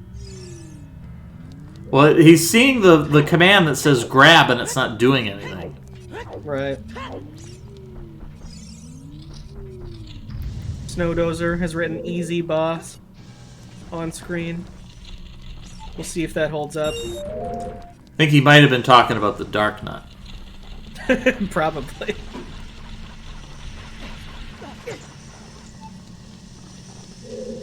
Puffer out of magic. Maurice making the same mistake that Puffer made, where you can't lift this in the fire trial. So, so Puffer King knows where the fire arrows are. He saw them, but he revealed them before filling the lake and didn't go back to get them afterwards. Snow Dozer found the place, but did not get them because he fired at the sun just a little too late. It took him too long to aim.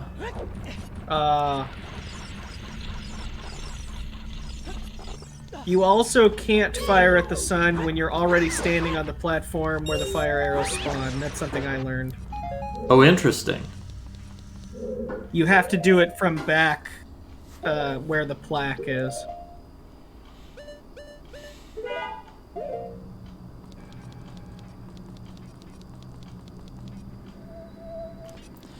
I mean, you might be able to get through this without making that platform. No, well, it's certainly not without rolling. Yeah, this is going to be pretty impossible.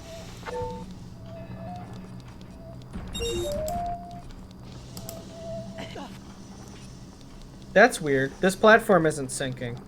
It's because he's using hover boots. Oh. Yeah, the platform doesn't sink if you have hover boots. Huh.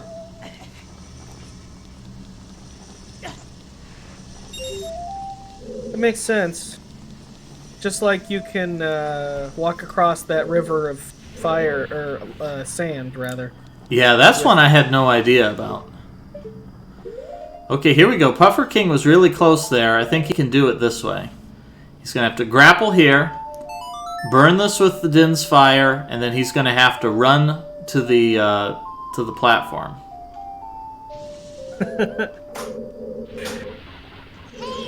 Oh man, I think he can make that if he rolls right at the edge.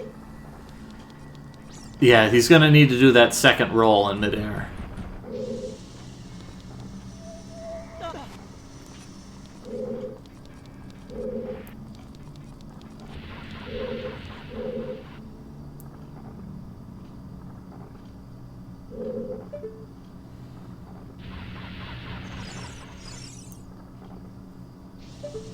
This is good. This was good to combine these goals into one. Yeah, I think this is a lot more fun with the two goals combined. And this is not even going to be that long, honestly. This could be shorter than some of the earlier goals. There we go. Puffer King does it.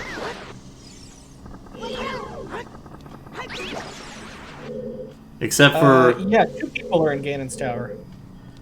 Oh, no, he went a little too fast and he just rolled right over the second ledge. Darn.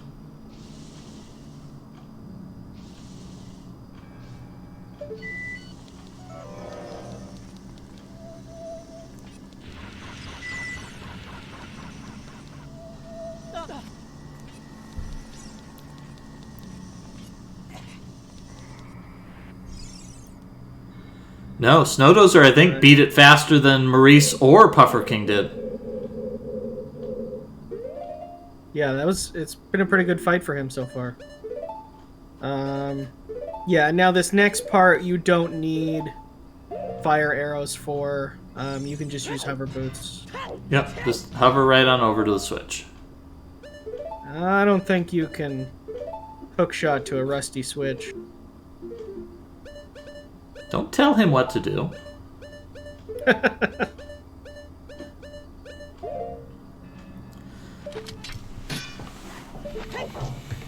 Trying to break this big block with a hammer, that's a smart idea.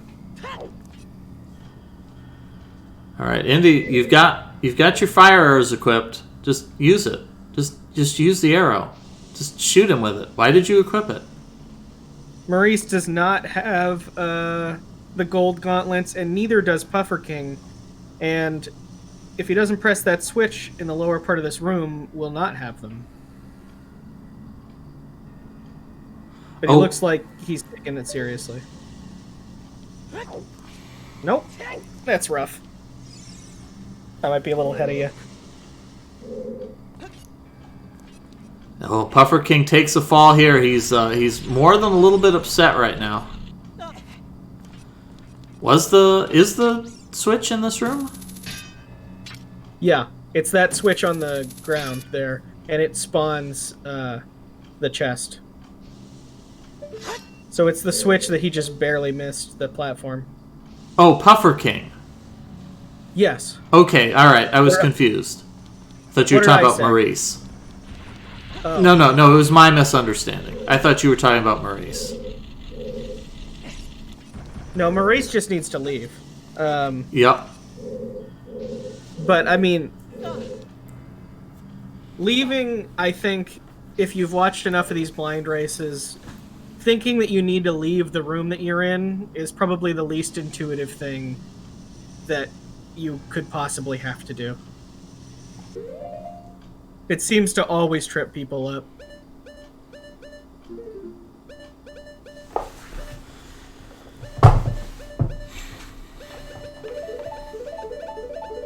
Nice. Maurice writing some music for us. Yeah, Maurice is on level 6 of how lost I am at the moment.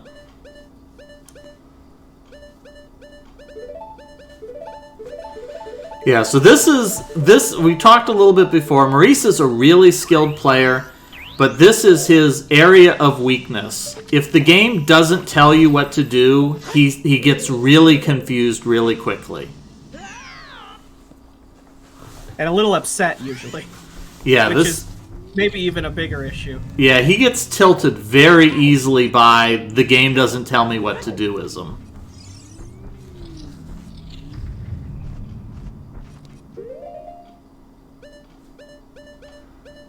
Alright, Puffer King making the run here. Nice, nice. Alright, so he needs to... There we go. He's got to the rusty switch. Okay, so Maurice has now gone into the correct room. Yeah, he should figure it out from here pretty easily.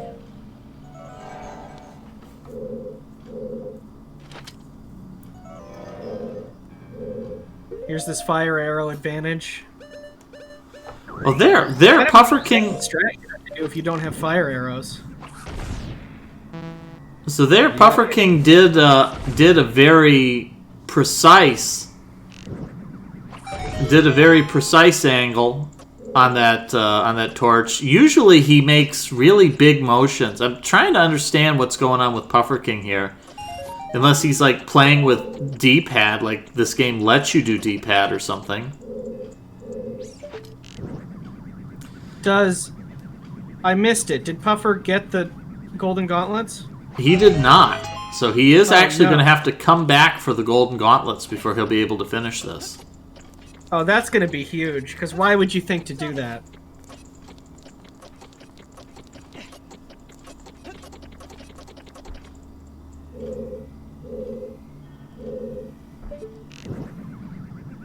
Wow.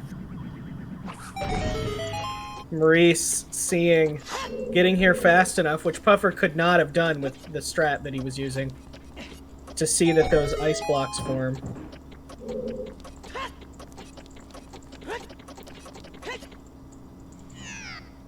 Whew. Alright, so the good news is Puffer is going back for that switch. That's huge. Oh, fantastic. Okay. That's really, really smart move on Puffer's. Now I was concerned that was going to be a big problem. Now we still do have the issue here. Snow Dozer also does not have fire arrows.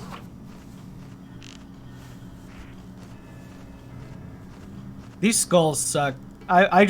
You pretty much can't. I don't know. They're way hard to aim for. Yeah, Maurice is just gonna... That's what I would recommend. It's probably not gonna knock you off.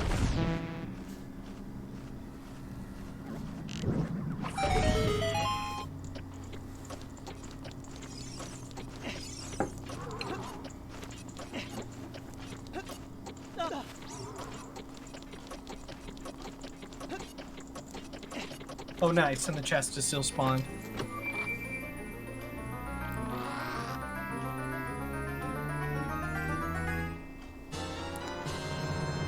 Puffer King really hates using the right joystick for the C button because that just ate up his magic. Maurice puts a lot of question marks in chat. Yeah, Maurice was very much not a fan of that. Oh no, Pufferfish missed it.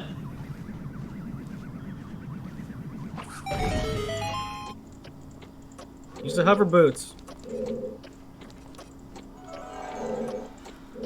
So Puffer King is going to do a reset here to get his rupees back.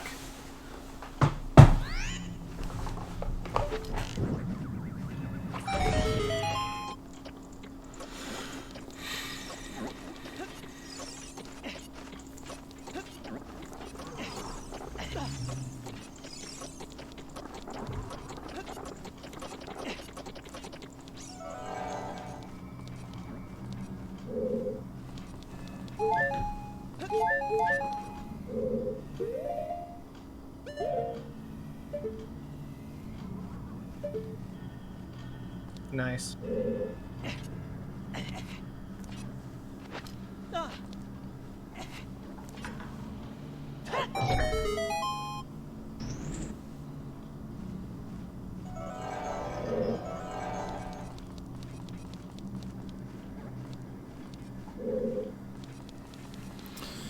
All right, round 2 of Pufferfish versus the Shadow Trial. Yeah, this is really cruel for them to basically require you to have the fire arrows. I'm surprised with this. Yeah. Well, there's a few things like that. Like, I don't know if anyone ever tells you about Din's fire, but you do need that. Yeah, nobody... I think that there's one point where somebody tells you there's a fairy fountain by Hyrule Castle. But, you know, it's just somebody, like, giving you a hint in passing. There's no reason to connect that with needing to enter the Shadow Temple. Right.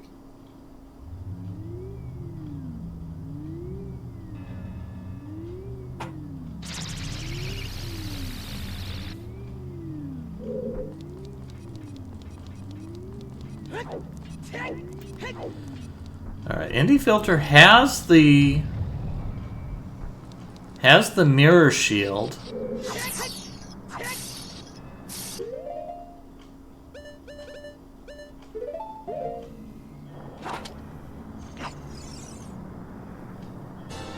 All right, there we go. Indy figures it out.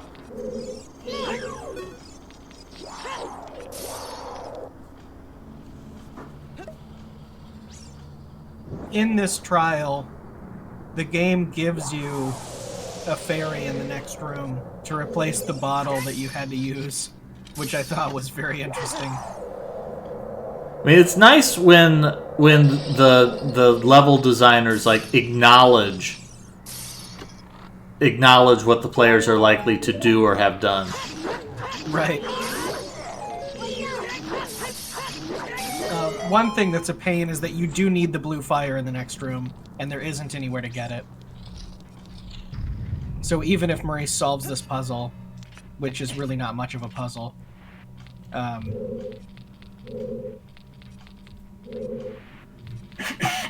Puffer King says, knew it. He knew that he was going to need that.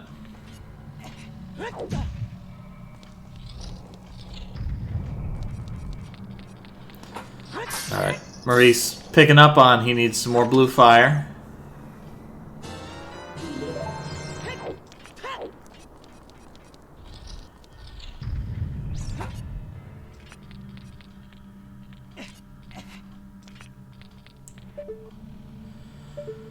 There we go. Pufferfish has made it through without the fire arrows.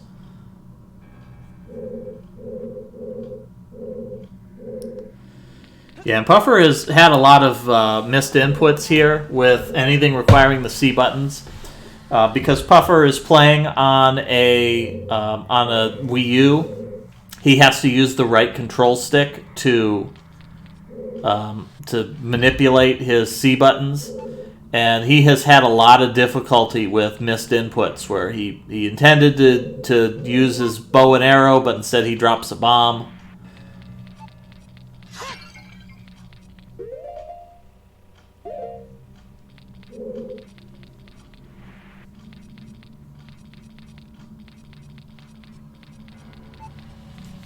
Yeah, that's the unfortunate thing about a lot of N64 games. That they just don't translate well to being ported. Yeah, I mean, really your only choice is ever to use an analog stick because there's just not enough face buttons on modern controllers. Maurice did this in the opposite order here. You have to use the one that he's standing next to now to hit into the hole. Then you can get to where you need to go. So, of course, like all video games, you do absolutely need a Sokoban puzzle, and Zelda delivers. Mm-hmm.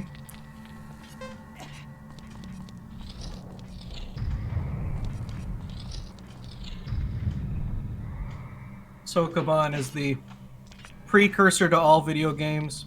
You can find it in paintings and Stonehenge. The ancients knew.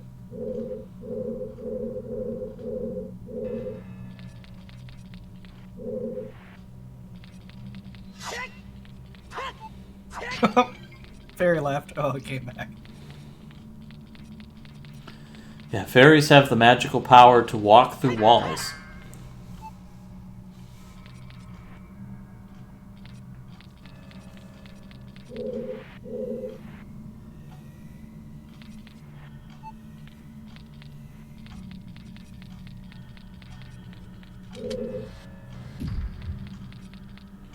Sokoban on ice. Would you watch live Sokoban? I'm not sure if I would. With like real physical boxes and like a real warehouse. Yeah, I mean that was something I was thinking of before. I mean, if you've ever done an escape room where like they've sort of taken the concept of these point and click puzzles and made them real. Right. I was thinking that like a real life Sokoban could be a thing where you just have a big warehouse full of real crates and you just push them around. I think that you could. I think that like if you were in Japan, you could probably set that up and it would be popular. Wow. Are you taking investments? Get some angel investors going. Next $1 million idea is real life Sokoban. Yeah, it would be it'd be good exercise. Like depending on like you could pick strength levels. Like we just do regular wooden crates or maybe some heavier crates, or you know like the hard mode is you get some heavy steel crates. You could partner with a local moving company and have them actually moving things that people need moved.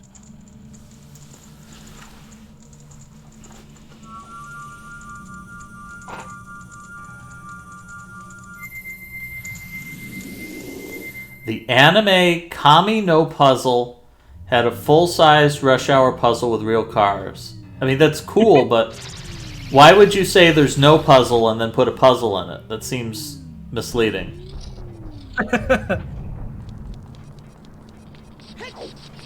I've seen some of that anime. It's not as good as it sounds, but it is interesting.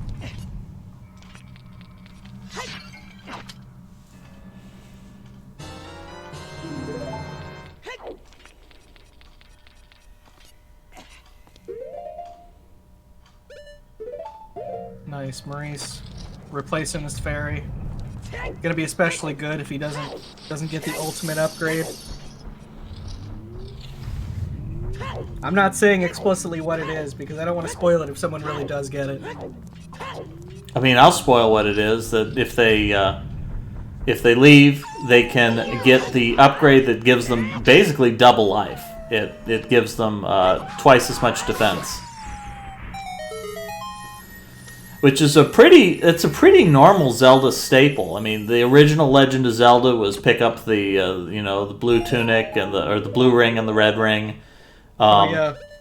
Then it showed up in A Link to the Past that you could find the red tunic and the blue tunic.